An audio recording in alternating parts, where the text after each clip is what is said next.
Hey there, welcome back to the Filthy Rich Writer YouTube channel. Now today, you are going to get a special sneak peek into how we coach our students in the Comprehensive Copywriting Academy. What's coming up, is one of our laser coaching sessions, which are 10-minute sessions designed to answer really any questions that students bring to us. Now you might hear some CCA related terms, things like Pitchapalooza, which is a student-only event, but head down to the description below if you need a little bit more context. Now, our students are all in different states of learning copywriting and starting their careers and building their careers and all that kind of thing. And also, some of them want to be freelance, some of them want to be part-time, some of them want to be on staff. So you are going to hear a variety of different questions related to copywriting, business, all kinds of stuff. But I guarantee it's all going to be pretty helpful. So if you want to check out any other topics we cover, make sure you subscribe to the Laser Coaching playlist. Exciting, right? Now, even though you are not the one in the hot seat, I'm positive you will still learn a lot. So without further ado, let's get to it. Amy, what can we help you with? Hi. Hi. Okay. So pitching. So I've been pitching. I've been listening to pitches and stuff, or to the pitching CCA, as well as Pitchapalooza and all the things. I feel like I have a million questions. So I'm just gonna go into like, how do you know how to pitch people on? Do you know what I mean? Or who to find. I feel like I go to these businesses, to their websites or whatever, and I'm just like, yeah, it's good. I can see a few different things, but keep finding finding new ideas. I feel like I'm always pitching the same thing, like That's marketing okay. They don't know emails. that. Yeah. They're not comparing notes. It might Company feel A boring to does not you, know. but it's brand new to them. So Everybody remember, here the same person. Yeah, just yeah, I don't know. I guess maybe I'm just getting ahead of myself, and I'm just like, what happens when I run out of people to pitch to? Or yeah. There are 538,000 new companies started every month. I like how you memorize that stat now. I know, I finally got it right. I kept getting it wrong between 538 and 548. But I mean, yes, that's global. Not everyone is, and that's in addition to the like hundreds of thousands, if not millions of companies and organizations that are already out there. You will not run out of companies to pitch, Have you watched any of the pitch? Well, I know you watched some of the Pitchapalooza. Did you get into some of the looking for companies, making your list of companies? Yeah, and I participated in that, and I felt like it was good, and I got some really good ideas, and I started pitching using that list, and that was great. I do hit roadblocks in that they don't have a public email address, and apparently in Canada, so I'm based out of Canada. Apparently there's some issues there with just using like your name at blah blah blah and hoping for the best. So I try to avoid doing that just because I don't want to get into any trouble there. What do you mean what do you mean issues with it? So someone had said, like, based on our privacy laws in Canada, that I guess they're pretty strict, and so using an email address that isn't publicly found anywhere, it can cause some privacy issues, and you could get reported. So I try to avoid using any. I try to just stick to anything that's on their website. Yeah. I would bet though that has a lot more to do with if you were sending from a large email list versus person to person. Now, I am not an expert on Canadian law, right? But I would bet that has, like if I wanted to email somebody, the company, not a pitch, but like, hey, I saw the fence is broken in your playground. I don't know where this is going. But you know what I mean?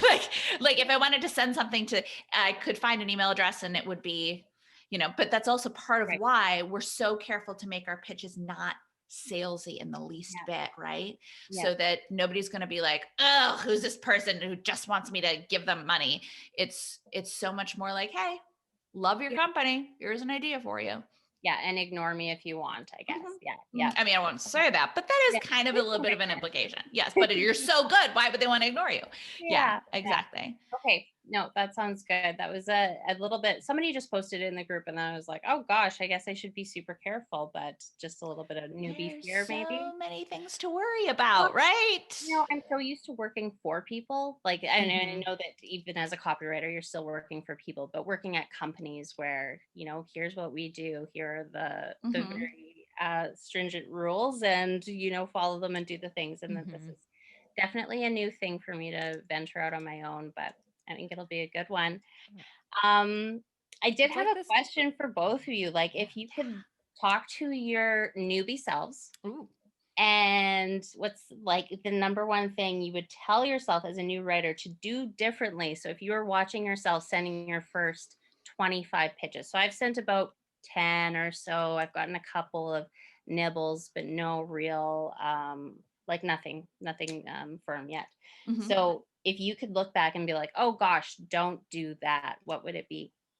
So it's not directly related to writing of anything, but this is actually going to tie to your other question of not investing so much of my energy, emotional energy in the pitches or in frankly anything. And I think that's an ongoing process to disconnect myself from feeling, oh my God, I really want to work at this company and I'm so excited. And oh, I just sent it, but no one sent it back yet. And oh, is it going to come back? And putting so much of that.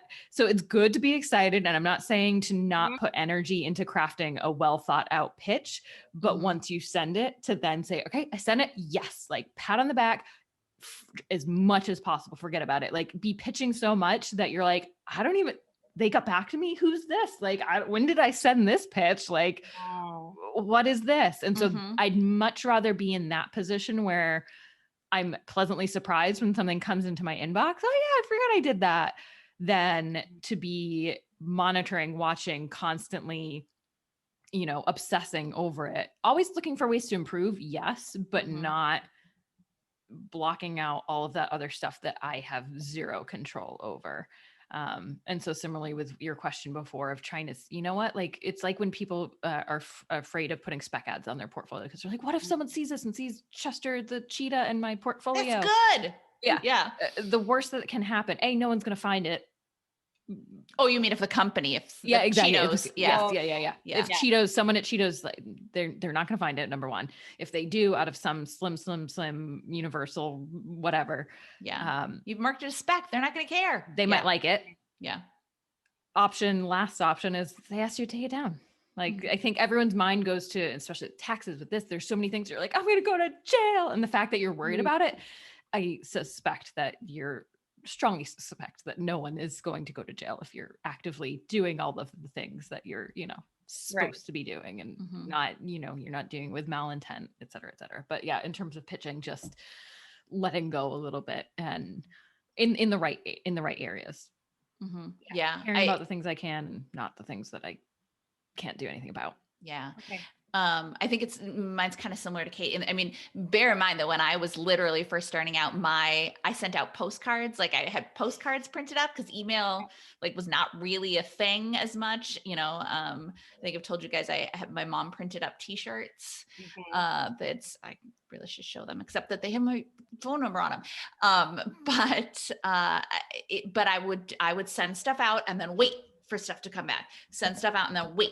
And was such a poor use of my time to be waiting for stuff to come back when I could have been sending more stuff out.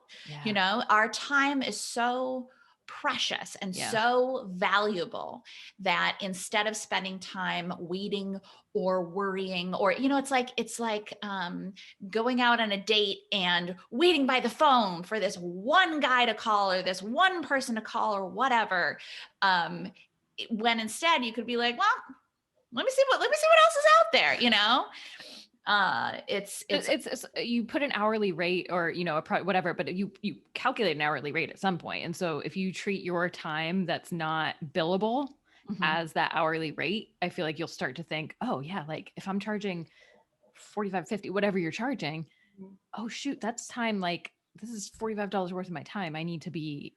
Yeah, I spent $50 worrying right now. Exactly. Yeah. Put the dollar sign on it and don't don't think of it like that. Let it stress you out. But yeah.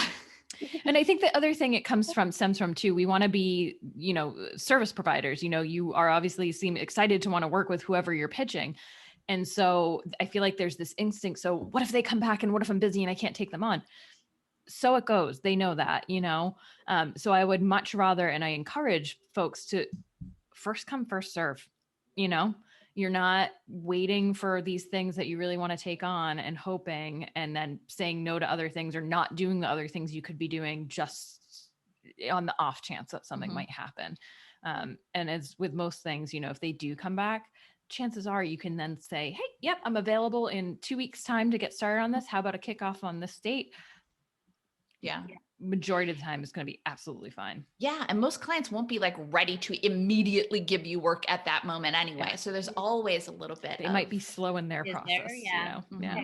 Yeah. I was wondering how quickly it started to happen and how quickly, and I know, I think I saw actually I don't know. I was quickly on Instagram and I think I saw something quickly from Filthy Rich. Ooh, today's podcast. Yeah. Yeah. Okay. That's what it was. Yeah. How soon will I make money? Yeah. Mm-hmm. Yeah. Yeah. And I was like, oh, I better listen to this quickly because that's Yeah. what I'm interested It in. absolutely can happen quickly. Absolutely. There will be, sometimes you'll pitch a client and they'll be like, oh, great. This is perfect timing. We are ready to do this work. Great.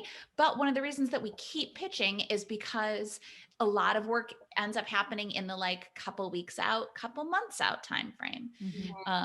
They're not going to all immediately be ready to work with us. They're going to need take some time to talk to the other people on their team, approve a budget, all that kind of stuff. Right. Yeah. But one thing I would love to challenge you to do now that you're going to have so much less time worrying and so much more time working, then you stop doing less. Exactly. Is to add 10 companies each day to your list of potential companies to pitch. I mean, literally, you could open up Instagram right now, and I guarantee if you just list out the ads that you see, you could have 10 companies in the next 5 to 7 minutes. Yeah.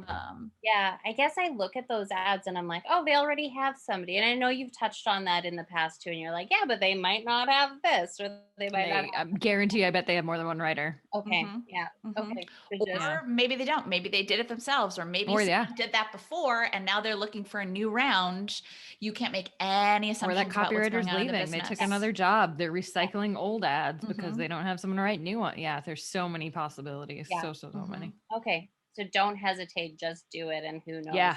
They could say do is probably make Nike's motto your motto. Just do it. Exactly. I sometimes add a curse word in it to myself when I really need to just pick up the phone. Do it. Just fudging do it, Kate. Yeah. I talk to myself sometimes, you have to. Yeah. Reading out loud is a skill, right? Yeah. Because I mean, it's when you pitch a company, what's the worst that could happen? Yeah. They maybe, every once in a while we hear a story about someone's sending an email back and being like, we don't need this, which is probably like 1 out of 1,000 pitches. Right. But even still, like, then you laugh and you're like, I'm so sorry that you're such an angry individual. Thank God you didn't hire me. I don't want to work with you. Exactly. Exactly. But what's much more likely is you just don't hear from them. Right. And then you follow up, and then maybe you do hear from them. Maybe that works out. Yeah. So it's just, just keep pitching. Going. Hey, just do yeah. And you know what? If you're sending out pitches and you're like, I feel like I've sent, and there's no magic number, right? If you're like, I feel like I've sent some pitches and I haven't really gotten anything, post it in the Facebook group so we can take a look and give you some feedback. Because maybe there's something in it that you're not seeing, but we might see that we're like, you know what? I would kind of this might come off a little bit salesy, or that kind of thing. Yeah. Okay. Yeah. I did have a one-on-one with Adele this week, actually. Oh, nice. And it was really good. Okay. And yeah, so I think to utilizing one-on-one more, I think I might do. I'm a bit of a wallflower, especially in large groups like that. And so, it's nice to get that personalized feedback. Oh, I hear you. In other groups, obviously our group's a little bit different, but in other groups that I'm in, yes, it's I'm more of a lurker. I'm like, every once in a while, I will something. I definitely had to get over that fear, but it's the same thing to throw it in the group and then get out and then see what happened. Yeah. See who commented, get out, just get in and out, doing your, thing. Yeah. Well, and it's we are so lucky in that it's a really nice group of people, you Oh, know, you're not sure. going to put something up there and they're going to be like, You suck, Amy. yeah.